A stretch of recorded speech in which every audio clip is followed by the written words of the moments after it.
Hello friends, இன்றைக்கான dish வந்து chicken pulao. வாங்க எப்படி செய்கிறதுன்னு வீடியோவில் பார்த்துடலாம்.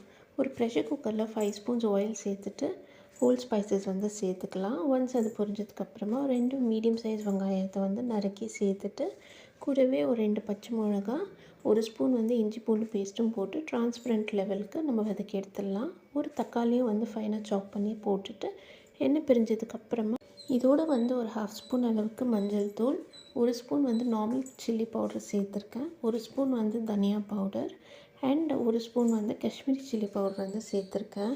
இது எல்லாமே வந்து நல்லா அந்த எண்ணெயில் வதக்கி எடுத்துக்கலாம். ஒரு 1 மினிட்க்கு வந்து நல்லா எண்ணெயில் வந்து வதக்கி எடுத்துக்கோங்க. இதுக்கு வந்து நான் இப்போ 250 கிராம்ஸ் அளவுக்கு சிக்கன் எடுத்திருக்கேன். அந்த சிக்கனை வந்து இந்த மசாலாவோடு சேர்த்து நல்லா வந்து மிக்ஸ் பண்ணி விட்டுடலாம். இதோடு வந்து ஒரு 3 ஸ்பூன் அளவுக்கு தயிர் வந்து சேர்த்துட்டு நல்லா மிக்ஸ் பண்ணி விட்டுக்கோங்க. ஒரு எண்ணெய் பிரிஞ்சு வந்ததுக்கு அப்புறமா நம்ம வந்து 1 கப் அரிசிக்கு 2 கிளாஸ்ன்ற தண்ணி அளவுக்கு நான் வந்து சேர்த்துருக்கேன். ஸோ அந்த தண்ணியை வந்து ஆட் பண்ணி தண்ணி கொதிச்சதுக்கப்புறமா ஒரு 1/2 ஸ்பூன் கரம் மசாலாவும் போட்டு 1 கை கொத்தமல்லி, 1 கை புதினா அதுவும் வந்து ஃபைனாக சாப் பண்ணி சேர்த்துக்கோங்க. இந்த டைமில் வந்து அரிசியை வந்து நம்ம போட்டுக்கலாம். அரிசி போட்டுட்டு கொதி வந்ததுக்கப்புறமா சால்ட் வேணும்னா நீங்கள் அட்ஜஸ்ட் பண்ணிக்கலாம்.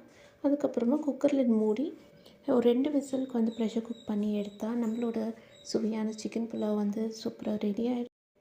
இது வந்து பிரியாணி மாதிரி ரொம்ப வெரையாக இருக்காது, கொஞ்சம் குழஞ்ச மாதிரி அந்த தொக்கோடு நல்லாயிருக்கும். ட்ரை பண்ணி பாருங்கள். ட்ரை பண்ணி பார்த்துட்டு கமெண்ட் பாக்ஸ்லேயும் கமெண்ட் பண்ணுங்கள். மறக்காமல் சப்ஸ்கிரைப் பண்ணிவிட்டு வீடியோ பார்த்ததுக்கு தேங்க்யூ ஃபார் வாட்சிங்.